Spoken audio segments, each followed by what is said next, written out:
Hello? Hello? Hello? Hello? Jesus, like been in poltergeist. Hello? Hello? Hello? Hello? Hello? Oh, there you are. Just messing. You know what I'm like. Good morning, good afternoon, good evening. Welcome to FPL. Don't panic. Should get it in first. This video is probably only for the hardcore. I am experimenting with new layouts, trying to learn this bloody software that I have just done the basics with for a while. I'm not the most diligent of students, especially when I'm being self-taught. I'm a terrible teacher and a terrible student. I put myself in the corner or send myself to the principal's office if there was a principal. I suppose it could be the principal as well, couldn't I?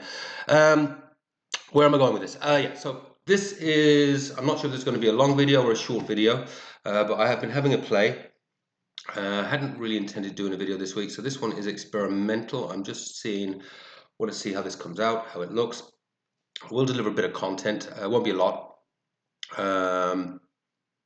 So I was actually wondering what the hell, because I've got there's just so little to talk about at the moment until these FA Cup matches are out of the way. So then I had a little moment of inspiration.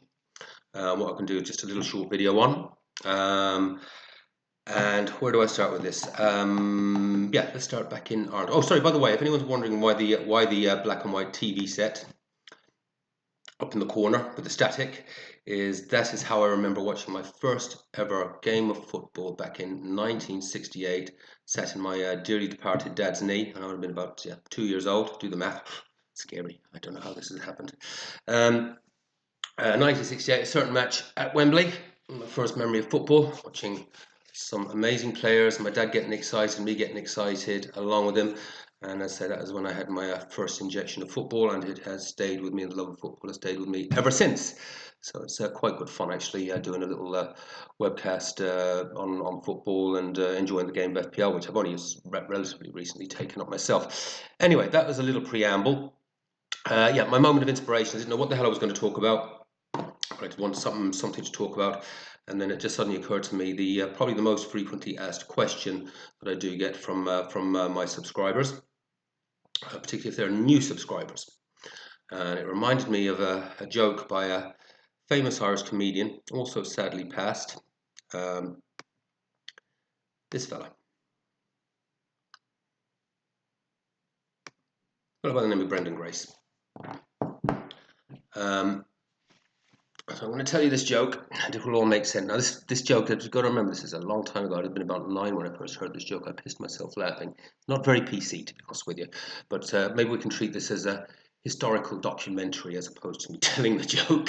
Anyway, Brendan Grace used to have this joke. He used to play this. It was a recurring theme he used to do. He used to do the drunk wedding, and he used to do the drunk farmer, and then he used to do the drunk guy out on the town. This is one of his drunk guy out in the town jokes after a night on the lash. And, he's going along. He's had a big night on the tear on the Guinness, and he needs a bit of scran, bit of food, and sees a Chinese takeaway open. So he goes into the Chinese takeaway. Excuse me.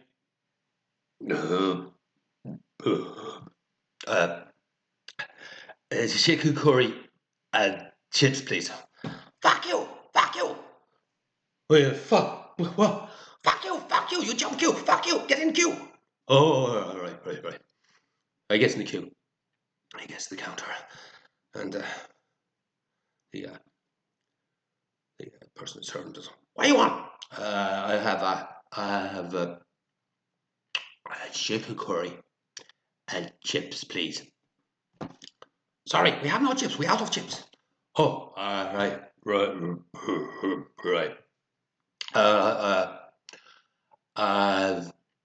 The chicken curry and chips. We have no chips. We have no chips. Right.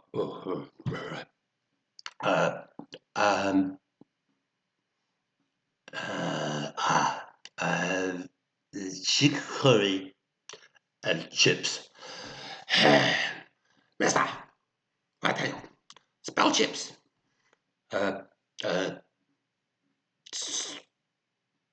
C H I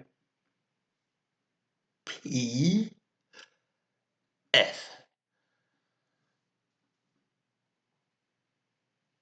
Where is the F? There's no F in chips. Yes, that's what I try to tell you. There's no F in chips. And that's the theme of this short video. I have no feckin' chips.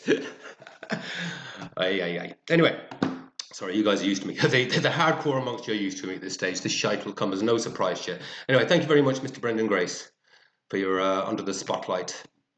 Your under the spotlight performance. So that's kind of it.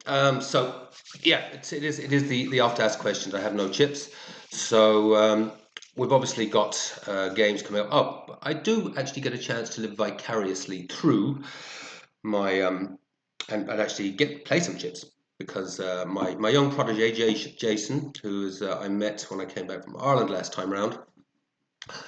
When I came back from Ireland on my last trip just before Christmas, and I came back and took up a little bit of gym stuff, and took on a personal trainer just to knock off some Guinness and a lot of fry-ups. Was a first-time FPL player as well, and he was on exactly the same points as me. Really bizarre coincidence. So I've been sort of given a bit of advice, and happily I get to play out the chip strategy I probably should have played with him in the coming game weeks, and we actually will be doing a video on that. I promise. I keep saying we're going to do it, but we will be doing that hopefully within the next week before he plays his wild card in what we think we're going to go for his 31. But we'll talk about that. So there will be some wild card videos and stuff coming up. But anyways, for those. What I'll be doing after we've had the FA Cup matches, and this is where let's see if I can get these things to all work in some semblance of order. We will review my season progress, and as you can see there, started out great, and then we've had a bit of a dip. I'm just realising that's coming up the wrong way around, isn't it? Why is that mirroring? Okay, I'll work on that one. But it should be starting as it'll appear for you from the. It's upside down. That's what it is. It is upside down. There we go. The first bug in the system. Anyway, turn that upside down. That's how my how the season's gone so far. Played the chips early, didn't go well, and blah blah blah. And now I've got to work out how to navigate through the next bunch of game weeks.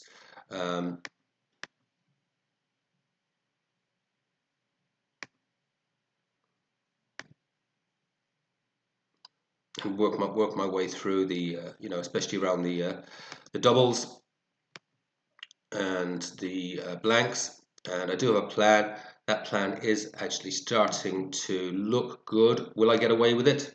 I don't know, but the objective is to always hit the 70 points, and from there I guess we're just going to see what we shall see.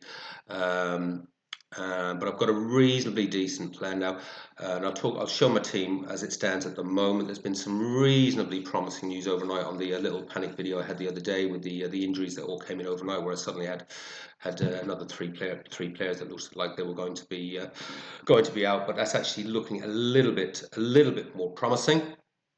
Obviously, what comes into this all the time as well is. As we look at that, we'll go through my watch list, and as I say, I'm not 100% sure yet who I will be bringing in, but I will be wanting to bump up my averages. And again, this is going to depend on, if we look at my averages there. There are a number of players that I'm looking closely at to bring in for the Crystal Palace and the Newcastle double, as well as, of course, for the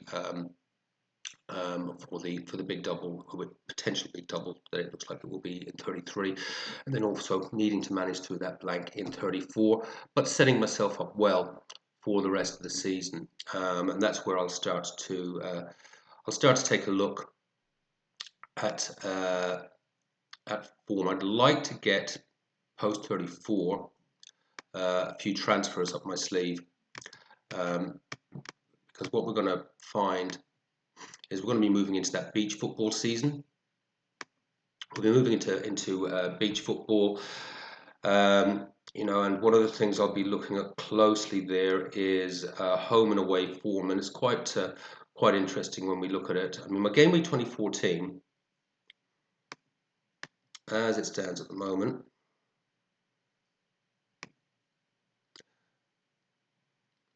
that's roughly where I think I'm going to be going.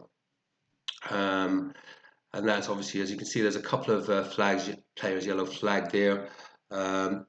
That team as I've got there shows my highest average on my methodology in my spreadsheet, as you know, averages over the 5 game week. So that team produces the better has the better average performance and shows me that it should achieve 62 points without captaincy. And they are also very, very good fixtures. So I'm hopeful it might be a bit more than that. The area where maybe I might go against the spreadsheet is it's very, very hard to leave some players on the bench there. And I'm really, yeah, it's a tricky one. I think this is ultimately where I'm going to go. That team shows a really, really good average. And yeah, I'm hopeful that that might get me a really, really good result, but we don't know. We don't know what we don't know.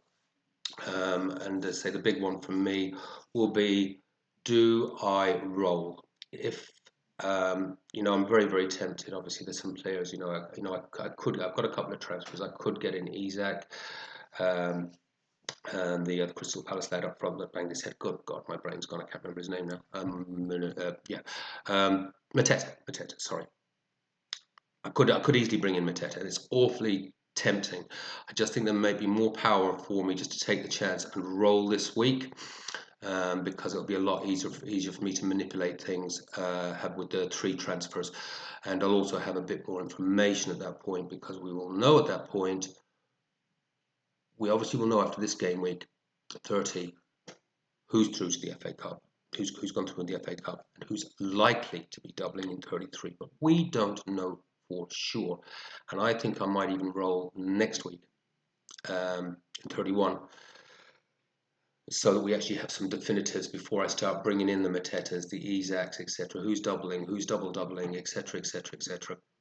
Because I think, although I might get a little bit of downside this side of 32, 33, I think it'll set me up better for me trying to navigate through 33 and 34 and trying to soften the blow of not having chips to get through that, and hopefully coming out in 34 with 3 transfers up my sleeve, with the right players coming off the bench and back into the team, so I can at least get to 8 or 9 good players. I don't think I'll get a full 11, but I'm hopeful that I will end up, unless I get more injury stuff and things like that, and there's things to address. But I'm keeping my fingers crossed, as I often say, the greatest plans of mice and FPL managers laid to waste in a sea of yellow and red flags and desolation. What else? So this is, as I say, this is very much an experimental video, just to try out this new format and also get used to using it. One of the things I will be also taking, particularly when we get to that 35, 36, because that's where I need to try and find some differentials. And maybe look a little bit more at data. I'm going to start taking a little bit more of a look and analysing home and away form. I think, you know, it's quite interesting when you look at it. So you look here, you know, obviously the fixture ticket, the fixtures there. We can see who the form teams are, and obviously, and then the other part of that as well is who to target as I extend out to the end of the season. Who are Leicester? Leicester, Ipswich, and Southampton? Who are they playing? Has anyone got a couple of games against them? Even if it is like, you know, Mark, do I really want to bring in too many Brighton assets? No. And I don't know, because I haven't really looked at it that closely yet. You know, if Brighton have got fixtures against them, well then yeah, hell yeah, we'll, you know, Brighton's form, to be fair, has actually been pretty good. You know, if you looking there. You know, so just looking at those teams that I might not be players that we might traditionally look at, but using them to target as differentiators and really sort of focus in on, you know, targeting, as I say, you know, the doomed, and they are doomed, Leicester, Ipswich, and Southampton, and maybe and whoever else is losing form, you know, whoever else is losing form. So I'll be taking a strong look at that sort of those fixtures, and also home and away form, because one of the ones that I kind of realised it, but I didn't realise. If you look at Brentford there, and you know, Brentford, I was thinking, do I get rid of Mbumo? But they've got, because I was looking at in my fix. Oh God, Brentford have got, I think, 3 out of their next 5 away. But if you look at this,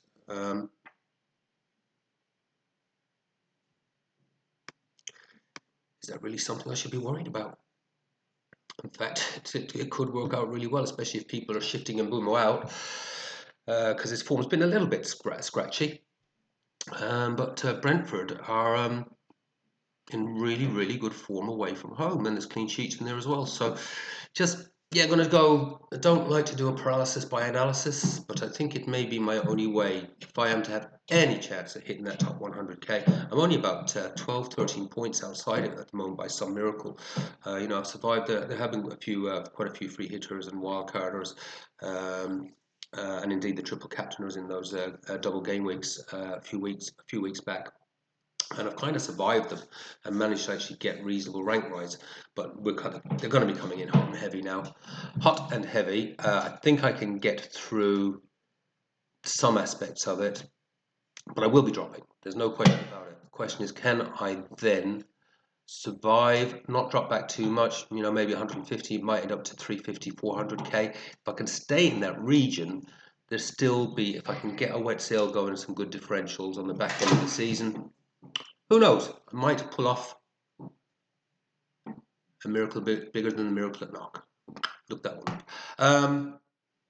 Yeah, what was it? From Baltimore to Bethlehem, from North to Kilchima, there's never been a miracle like the airport out in Knock. Well, I might have to make up another one on that. So that was it, guys. This was very, very much an experimental one. I just wanted to just try out this format, see how easy it was to navigate around. Let's just remove those out of the way now. I will get better, I promise. And this is as much as anything as we know this season's still got a bit to go, but looking towards sort of next season, what format I'll use. Start to deliver a bit more because, you know, as you all know, my videos are quite self-serving. It's actually about my journey and trying to achieve this top 100k. But I do want to try and start to build in stuff and analysis and things that will be useful to you guys, that serves my purpose, but is useful to you guys as well. But also, what I don't want to do is there are how many content providers? There's a million of them, and some of them are just absolutely excellent. But there's just no point in giving you the same information that everyone's giving you, and I'm sure you are all and rightly are following your FPL Harrys and your FPL mates, etc. I do. I know I do. I get a lot of useful information out of them as well. But as I always say, we need to play our own game. We need to have fun, and above all else, don't panic.